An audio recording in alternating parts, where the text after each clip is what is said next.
মানে ঢাকনা খোলেনি তাতেই গন্ধ বেরিয়ে গেছে, দেখতে পাচ্ছ? লেখা রয়েছে হাটে বাজারের গাওয়া ঘি, the art of purity. Purity মানে বুঝো? না না না না। শুদ্ধ, যেমন আমরা, তোমরা তো আচ্ছা, সারা বিশুদ্ধ মানুষ, একেবারে অশুদ্ধ বিশুদ্ধ বিষ।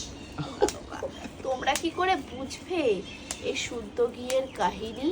এই খেয়ে খেয়ে তো আমরা এরকম উটকি ফুটকি ছুটকি হয়েছি। ও খাবে নাকি এক পাতে 1 চামচ ঘি দেবো? দেখি ভাবলে কি যে করে? ও শুনুন আর একটা কথা, এই ঘি হাটে বাজারে নাম হতে পারে, কিন্তু এই হাটে বাজারে বিক্রি হয় ভাববেন না। শুধু লন্ডন থেকে 3,40,000 টাকা দিয়ে আনিয়েছে। 3,40,000? একদম। এটা যদি লোকে বলে বকবাস, তাহলে সে হচ্ছে বকবাস। দেখেছেন?